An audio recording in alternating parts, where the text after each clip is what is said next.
Salam sejahtera Malaysia. Terima kasih kerana memilih channel ini untuk mendapatkan berita terbaru setiap hari. Sebelum kita mulakan, sila pertimbangkan untuk tekan butang subscribe, like dan share. Sila juga tinggalkan komen untuk penambahbaikan pada video-video yang akan datang. Setiap komen anda amatlah dihargai. Berita seterusnya hari ini. Salam sejahtera Malaysia, berita seterusnya dipetik daripada freemalaysiatoday.com. Bertajuk, Ringgit Malaysia 42 juta dalam akaun Najib, wang rasuah, kata pendakwa. Mahkamah Rayuan diberitahu Najib Razak menerima wang rasuah berjumlah 42 juta iaitu sebahagian daripada pinjaman 4 bilion daripada dana persaraan kerajaan yang diluluskan kepada SRC International Sdn Bhd oleh kerajaannya 3 tahun sebelumnya. Pendakwa ad hoc V. Sitabaram berkata perkara itu menghairankan kerana bekas Perdana Menteri tidak terus mengambil 42 juta ringgit Malaysia selepas mempengerusikan mesyuarat kabinet untuk meluluskan jaminan kerajaan bagi pinjaman terbabit. Dalam semua kes lain, seseorang tertuduh akan mengambil wang rasuah itu secepat mungkin. Katanya dalam hujahnya ketika prosiding rayuan Najib terhadap sabitan dan hukuman bagi tuduhan rasuah melibatkan dana SRC International. Peguam itu yang diberikan izin khas oleh Peguam Negara untuk mendakwa kes ini berkata 42 juta ringgit Malaysia itu masih wang rasuah sekalipun diambil secara berperingkat. Berdasarkan dua jaminan kerajaan, kumpulan wang persaraan diperbadankan KWAP memberikan pinjaman itu pada 2011 dan 2012 pada SRC untuk melaksanakan dan melabur dalam projek berkaitan dengan sumber tenaga konvensional dan boleh diperbaharui sumber asli dan mineral.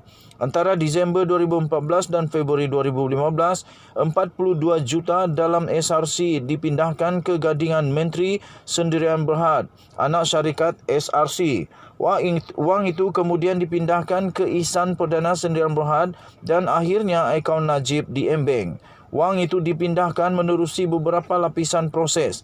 Tertuduh mengetahui 42 juta itu daripada SRC.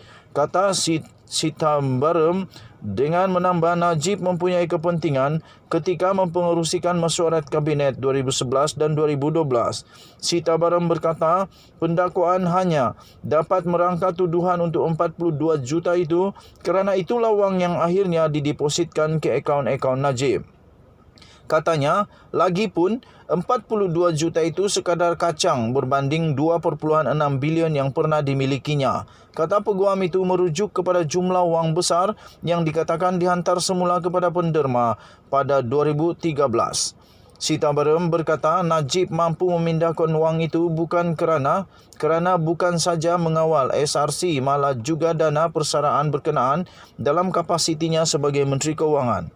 Katanya, Najib membuat SRC seperti syarikat pribadinya, malah menganggapnya mesin juruwang automatik ATM untuk mengeluarkan wang dan memasukkan ke akaunnya. Orangnya juga terlibat dalam pemindahan wang ke akaunnya, tambahnya lagi. Najib yang juga ahli Parlimen Pekan didakwa menyalahgunakan kuasa sebagai Perdana Menteri dengan memberikan jaminan kerajaan bagi pinjaman 4 bilion SRC International daripada KWAP. Beliau juga menghadapi masing-masing 3 tuduhan pecah amanah jenayah dan pengubahan wang haram berkaitan dengan 42 juta milik SRC International yang juga bekas unit 1MDB. Julai tahun lalu, Hakim Mahkamah Tinggi Muhammad Ghazali memerintahkan Najib dipenjara 12 tahun dan didenda 210 juta selepas didapati bersalah atas 7 tuduhan rasuah berkaitan 42 juta ringgit Malaysia milik SRC International. Perbicaraan bersambung. Sekian berita. Salam sejahtera Malaysia. Bye-bye.